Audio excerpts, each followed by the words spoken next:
welcome to MeowMix, the Carolina Panthers podcast. My name is Steven. My name is Jerry.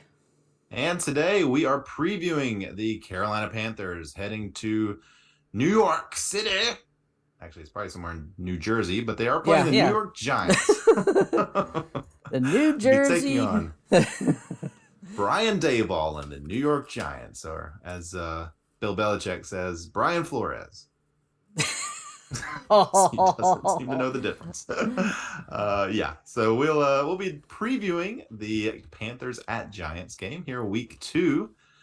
Panthers looking to bounce back from that heartbreaker of a loss. I'm still not over it, Jerry. Still not over it. I'm not either. I almost wanted to record something on Monday or Tuesday, just really kind of talk about it, try to air my grievances on it. Talk about your feelings. Yeah. I need a Panthers therapist, you know. Honestly, that's a great idea for a show. The Panthers therapist. We would be too busy. There's not enough time in the day. No. No, there's just not. But that is a good idea. That's maybe like a once a week thing. Okay, let's table that. Let's have that conversation off air. All right. So everybody, welcome to the show. If you're listening to this, check us out on YouTube. Like and subscribe to the video. Subscribe to the channel. We're closing in on 1,000 subs. We'd love to get there before the end of the year. That'd be a nice little milestone. Jerry, did you know that less than 9% of YouTube channels actually reach 1,000 subs? I did not know that, actually. How did you find that out? That's a weird stat. I completely made that up, so I have no idea if that's true or not, but I'm just kidding. I did look it up. I wanted to see how many what percent of YouTube channels were monetized. Not that we're gonna be throwing ads on here all the time, but it's a milestone, right? It's a cool number to reach. So any monetization or anything like that, all the money typically goes back into the podcast, whether it's swag or other things. Like we're getting coach tape now to Deep Diver and PFF and stuff like that. Yeah, we did watch some coach tape today. I watched the condensed Giants game from last week, Giants Titans. So that was it's good. So support us.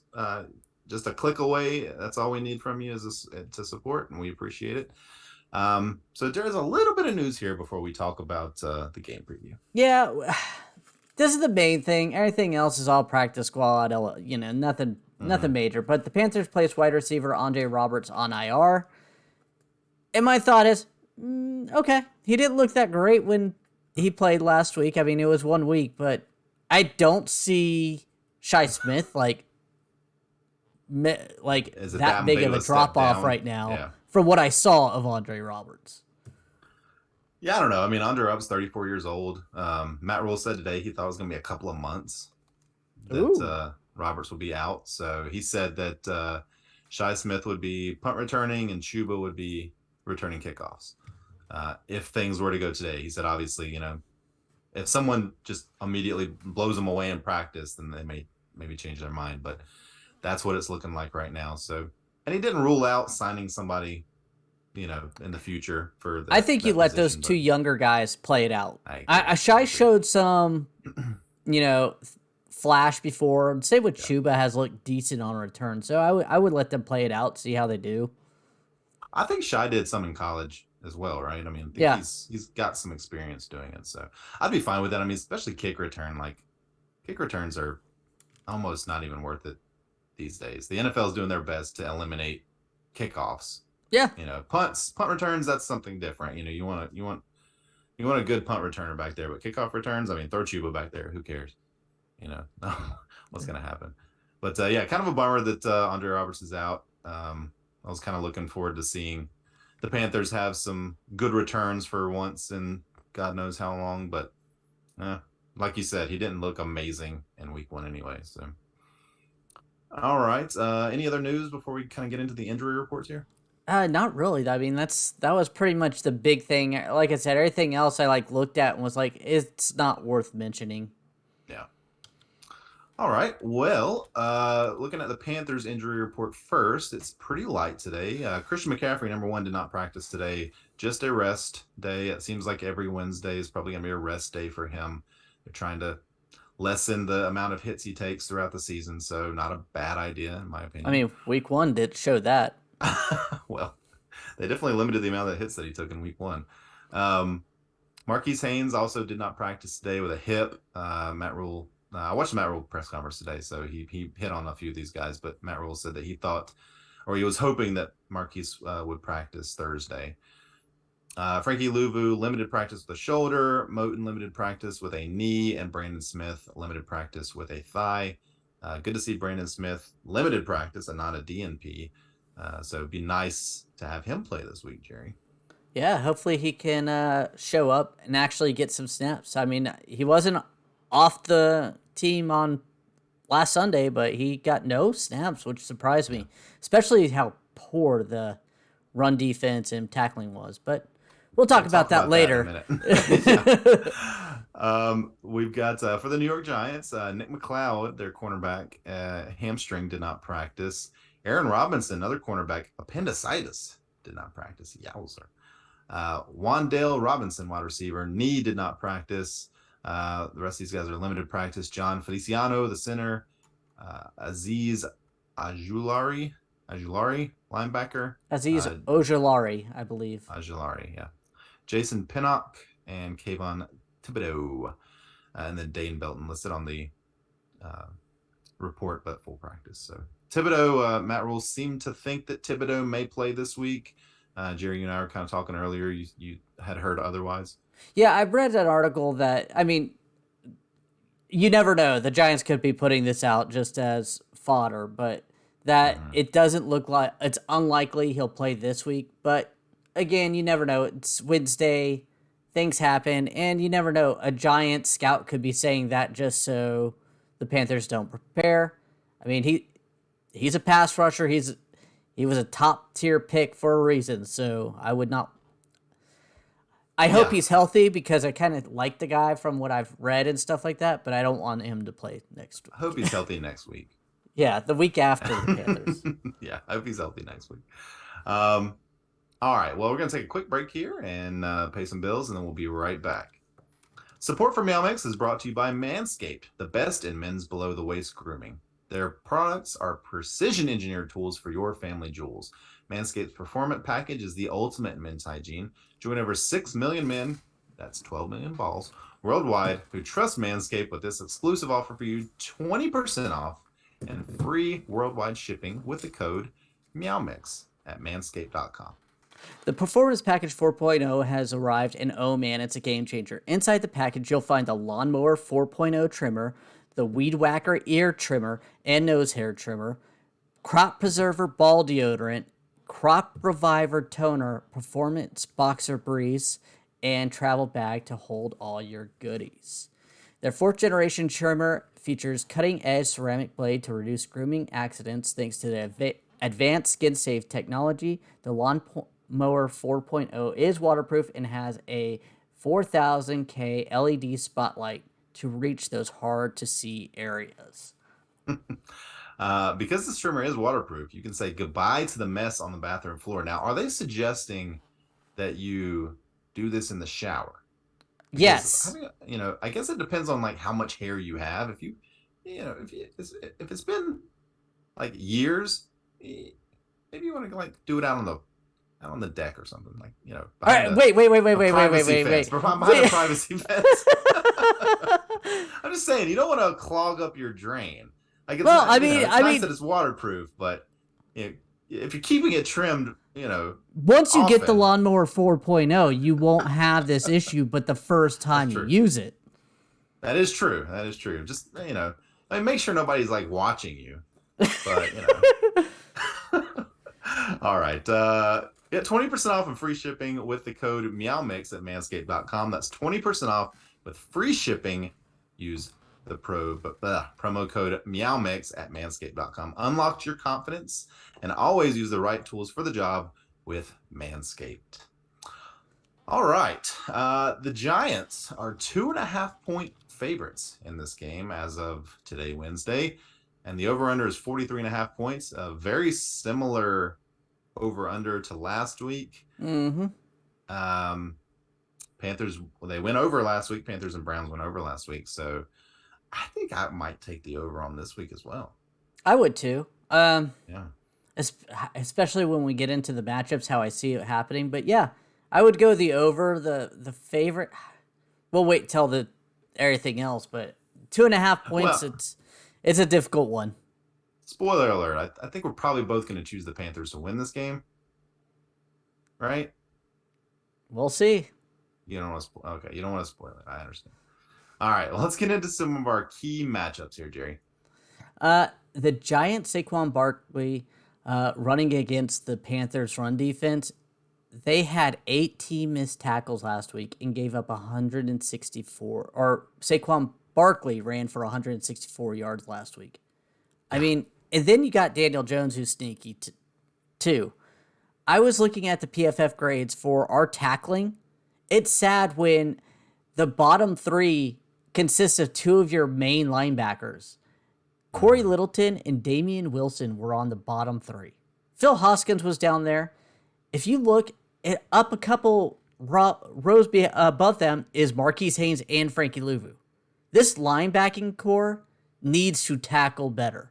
If they don't wrap them up, Barkley's going to run all over us. Let's be honest. I watched part of that game against the Titans. They really didn't get grooving until they just started feeding Saquon later on. He got that defense tired, and he was churning them out. Yeah, he was. And he also had he had a few catches as well in that game. I want to say like 30 yards. 6 catches for 30 yards. So not a ton of yards, but he had 7 targets, 6 catches on those targets. So when Saquon is healthy, like he is extremely dynamic.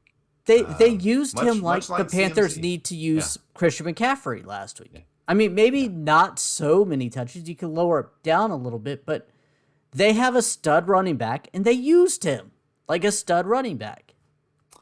Yeah, they've got Matt Breida also, who was pretty good with the 49ers a couple years ago.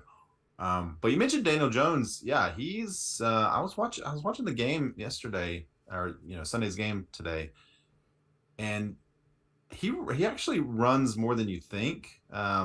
I don't know if it's because he's white that I don't think of him as a running quarterback. I mean, you think of Josh Allen as a running quarterback, but Daniel Jones maybe just doesn't seem like as athletic. He's not as, I don't know what it is, but he's sneaky. He's a sneaky runner. They do a lot of RPOs. He does just a lot of scrambles himself. Sometimes he scrambles when he doesn't need to. That's one of his problems. But between him and Saquon, they're pretty dangerous. And the Panthers' run defense, as we saw last week and as we saw all last year, leaves a little bit to be wanting. Yeah, and their new head coach will look at the tape and find, the deficiencies, and he'll go for it. Mm-hmm. He's a good coach. I expect. I mean, after watching that game against Tennessee, at first I thought this game would be not an easy win, but a win. But watching them, I mean, they're a well-coached team. They're well put together, and they know their strengths and they know their weaknesses. Yeah. That's good. That's good for them, not for the Panthers this week. But. Well, one of these two teams is going to be very well coached. That's what we know. Yeah.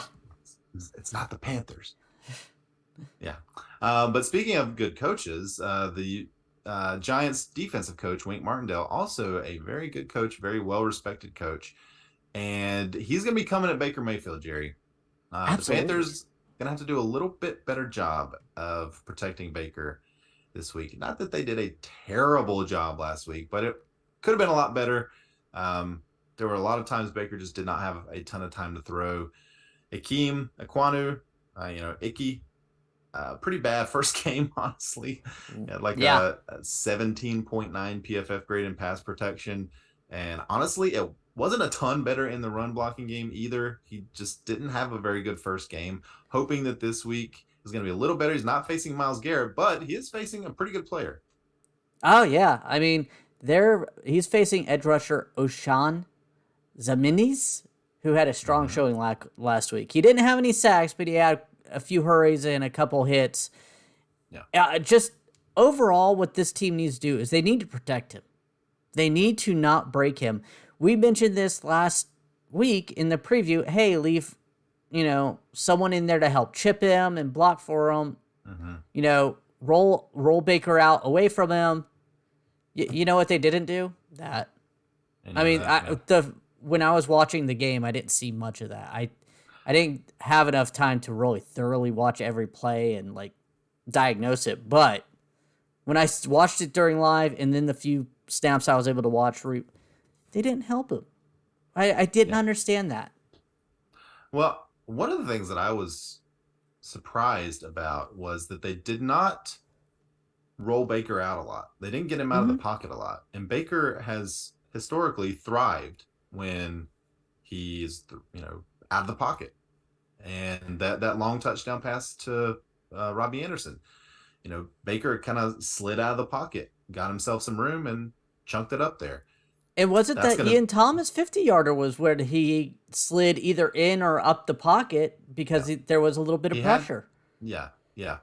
But, Baker, when he has to do things like that, he's just more accurate, honestly. Like, I don't know why it is, but, the Giants also have Leonard Williams, who's a very good edge rusher. I don't know how if they swap these guys around and sometimes they come on the left, sometimes they come on the right. I have no idea, but, Leonard Williams is good. And then if Thibodeau plays, I mean, that's three guys right there that you're really concerned about. Yeah. So, and Azeez Ojulari is not a scrub. I mean, he's pretty talented. Yeah. And then on the interior, we've got Dexter Lawrence, who's going to be coming straight up the middle against our interior offensive line, led by Pat Elflein. Again. Yeah, he's gonna be playing. So, oh man, it could be another tough week. But hey, it's good to have these early season challenges, I think, because it lets you know what you have, and obviously it's going to give the Panthers a lot of tape to look at and hopefully improve on. So this is just another team with a pretty good defensive line, a very good defensive coach. But I don't think their secondary is like amazing. Especially with how many injuries they have. I mean, you got to think one of their starters, Aaron Robinson, has appendicitis and did not practice. Probably not going to play unless it was a while ago, which and then you have Jason Pinnock, shoulder limited practice, and Nick McLeod did not practice as well. Now, on their depth chart, I'm not showing McLeod McLeod's a third stringer. But I mean, that just shrinks down who's available. Yeah. I mean, one injury and they could be in real trouble. But even, it's not that they're a bad defensive secondary, but I don't think they're as good as the Browns last week. So I think that Baker's going to have some opportunities. I do to too. Get the ball into playmakers' hands. So more time is definitely going to help. But Jerry, there's one guy that we absolutely have to get going. And you know who that is. Yes, someone we just assumed they would try to get going last week, but they didn't. Yeah. CMC, you have to run and get him involved in the passing game. He was the highest PFF rated player, and he only touched the ball, 14 times, 13 times? And most of that was late in the fourth quarter, and that's when they started moving the ball. It just boggled my mind how they did that. Especially this Giants held Derrick Henry to only 82 yards on 21 carries last week. I mean, that Titans team typically wants to run the ball, and if you can't run the ball, Yeah, but where they had success? The Titans was actually throwing two running backs. Like Dontrell Hilliard had 61 receiving yards and 2 touchdowns against the Giants. So, CMC, he can run up the middle, but where he really shines is getting out in space and catching the ball. So I think that, if Matt Rule and Ben McAdoo are paying attention, CMC should be pretty heavily targeted. I think that he needs like 10 targets minimum in this game, along with at least 10 carries. Well, I also think this is almost a do or die game for this coaching staff. I know it's week 2, but I know they're wanting to temper expectations on CMC, not feed him the ball, but let's be real. You lose these 2 games that were winnable games. The meat of this schedule is going to be coming up around the corner in just a couple weeks. I mean, yeah, I mean, it's funny to think that this is a must-win game in week 2 because it's not. But to your point, things get pretty nasty pretty quick. Yeah. With this schedule, and you're right. They need to take care of these games. That, not saying that the Browns or the Giants are weak teams, but some of these teams the Panthers are going to be facing in a few weeks, for multiple weeks in a row, are very tough teams that the Panthers, may not stack up against, certainly coaching wise, and even talent wise. Some of these teams are just very, very good. So I agree. I think this is a game that the Panthers really need to win, and they need to play well and show a lot of progress from week 1. Yeah, and this is my last key matchup, or the coaching staff really needs to step up. That first quarter or first half was just abysmal. It was pathetic. I mentioned to you before, but Matt Rule said a lot of those pass plays in the first half were RPOs, and Baker was making those choices to throw. You know what you do then? When it's 21 passes to 4 runs, before it gets there, say, hey, stop calling RPOs, or say, hey, Baker, I don't care what the box looks like, you're handing this ball off to Christian McCaffrey. You need to start. We're forcing that a little bit. I mean, that's just a pathetic percentage. I don't mind giving Baker the latitude to make those decisions. I think Baker just needs to make the right decision, and I know he, I think this is going to be a very different Baker that we see this week, because number one, he wanted to win that game by himself last week so bad. He pressed. You could see he was pressing so hard, especially in the first half of that game. And when he calmed down and realized, okay, what I'm doing is not working, we need to try something else, he started playing within himself a little more. The Panthers started moving the ball. They started scoring touchdowns, right? So I'm hoping that this week we continue that, what we saw in the, third and fourth quarter last week. And we've got, Baker calming down, playing within himself, getting his footwork right, focusing on the right things. But certainly there's no scenario where it's okay for really any team in the NFL, but especially the Panthers, with a quarterback that's been here for a month, a shaky offensive line that's still learning each other, to throw the ball 90% of the time in the first quarter, the first quarter and a half or whatever it was. It's just insane, right? It doesn't make any sense. So they have to come out and really, they have to have a focus on running the ball, because you can, we mentioned that Derrick Henry only had 82 yards on 21 carries, but CMC is a different runner than Derrick Henry. He's not just to lower your shoulders and go straight through the line. He's a very shifty runner, and we saw him make a lot of really good runs last week when he had the opportunity. So I think they have to get him involved more. I'd like to see more, short passes. It seemed like Tennessee was moving fumble the ball recoveries. Well, that's another thing. That's another key matchup is Baker versus Pat Elflein, right? They have to figure that out. Baker did not seem concerned today during his press conference. He's like, he's never had that many missed exchanges in a single game. He says he's not worried about it. They're going to fix it and they'll be fine. I believe him. I mean, that seemed fluky. Again, he was just so keyed up and so desperate to win that game. And it was Pat Elflein. Out of the way. Yeah, and it's Pat Elflein too.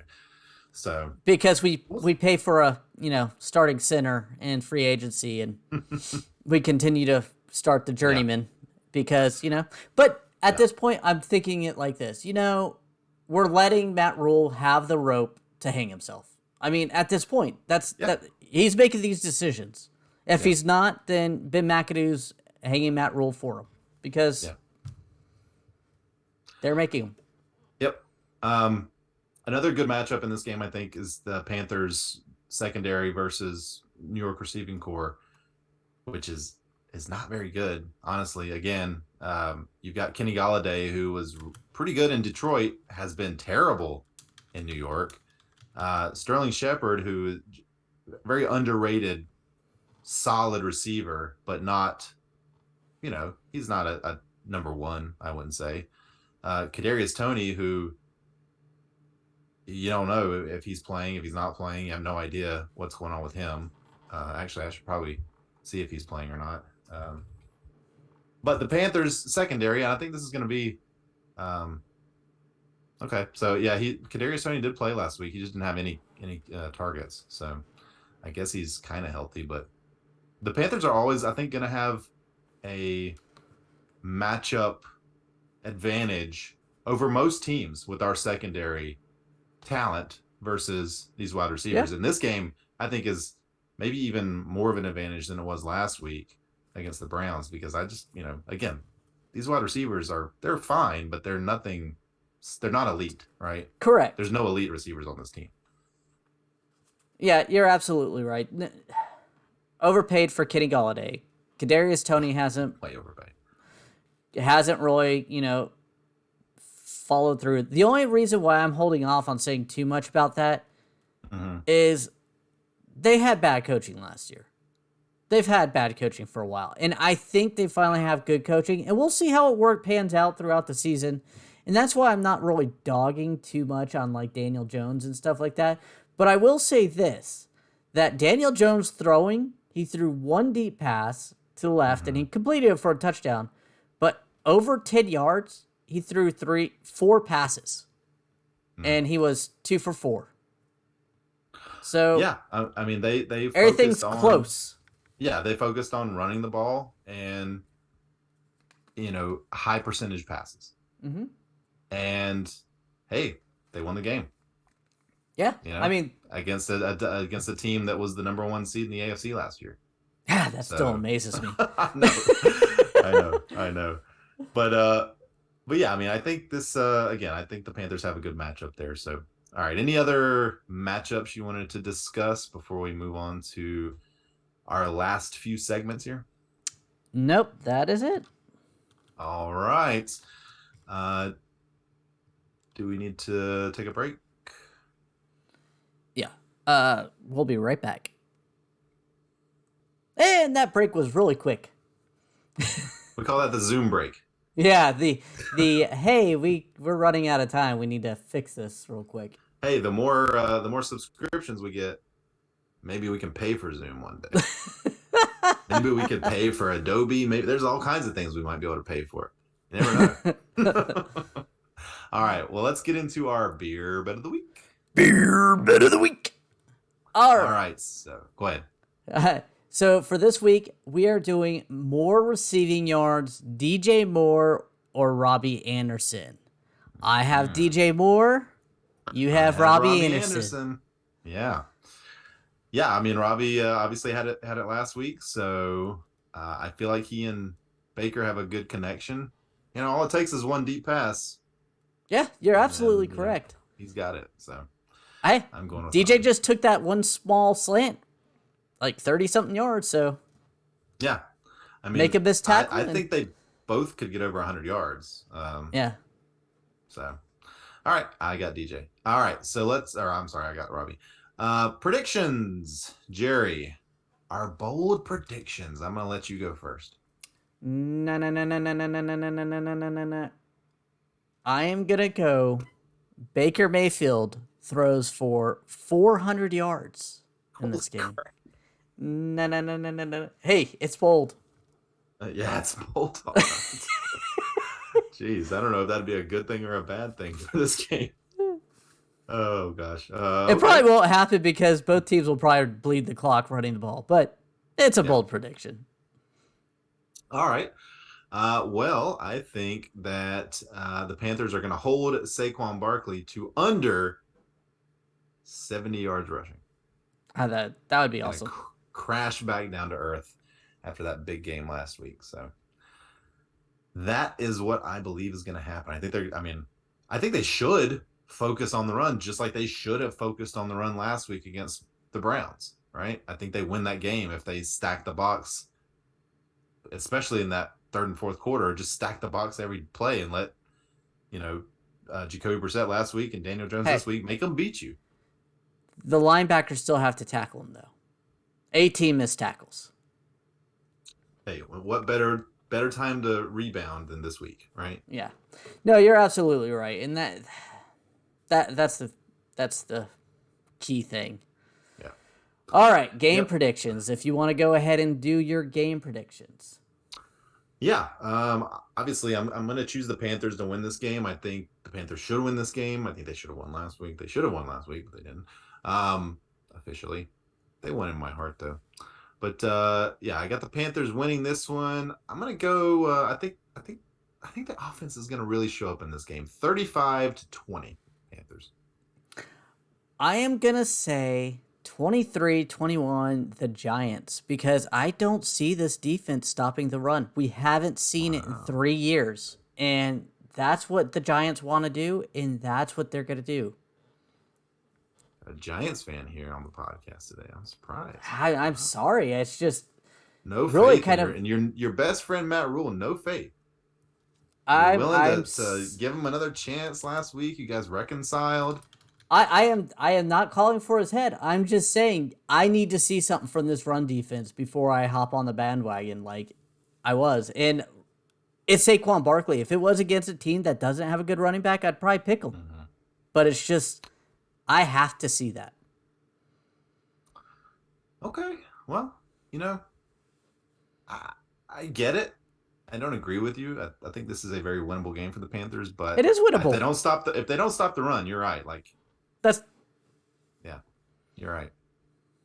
All right. Well, let's take a look around the NFC South at the other games. We've got the Falcons visiting the LA Rams. Rams coming off a pretty sad loss in their first game. I would expect them to bounce back and beat the Falcons pretty handily in this game. I do too. After Atlanta almost pulled off an upset against New Orleans, which I kind of wanted to see happen when it happened, but yeah, the Rams are gonna be so angry about that opening night debacle. Yeah. I feel bad. I feel bad for I don't feel Atlanta bad fans. Not really. I don't feel bad for them. No. And I'm kind of glad they lost in another humiliating fashion last week, against New Orleans. So, and the other game is New Orleans and Tampa. So another division game for the Saints. Tampa didn't look amazing against Dallas. Their defense looked great. Mm-hmm. So I don't know if I'd be excited about starting Michael Thomas or Jameis Winston or anybody in this game. But for fantasy, but I don't know. Who you think Tampa wins that one pretty handily, or? I'll be interested. New Orleans didn't look really that good. I mean, until late, they just got some. Michael Thomas started popping up, and so we'll see. But you're right. That Buccaneers defense looked good, and it'll be interesting to see how Tom Brady goes against this New Orleans Saints defense that everybody still raves about. I'll be interested. Mm-hmm. Yeah, I mean, I think Tampa lost another offensive lineman last week, so that's a team that's getting old. So we'll see. We'll see. I'm interested in that game too, though. I think you're going to learn a lot more about New Orleans in that game, and we'll see. We'll see if Tampa's for real. I was gonna say I think you're gonna find out more about Tampa too. That's why it's kind of an intriguing game to watch. Anything else before we sign off? No, other than a congratulations to you, Jerry. You seem to have fixed your internet problem. This is now like the third or maybe fourth video in a row where there's been no me going and just talking. Like this. So that's nice to see. I'm excited about that. I think that'll do it. Yeah. Quick cleanup. We are recording this on Wednesday nights. We're probably going to continue on doing that. Next week, Steven will probably be on solo for the game preview, as I will be at the beach. I will try to be here for the game recap, as I will be watching the game at the beach, but my setup will be widely different. But other than that, we want to thank everyone for listening. If you like the show, please let your friends know. Please follow us on Twitter at MeowMix Podcast. If you have any questions or comments, you can email us at mailbag@meowmixpodcast.com. And if you leave us a 5-star review with a comment on Apple Podcasts, we'll read it on our show. Please like and subscribe on YouTube. Yep, we'll be back after the game on Sunday. And until then, everybody stay safe out there and keep pounding. Wow.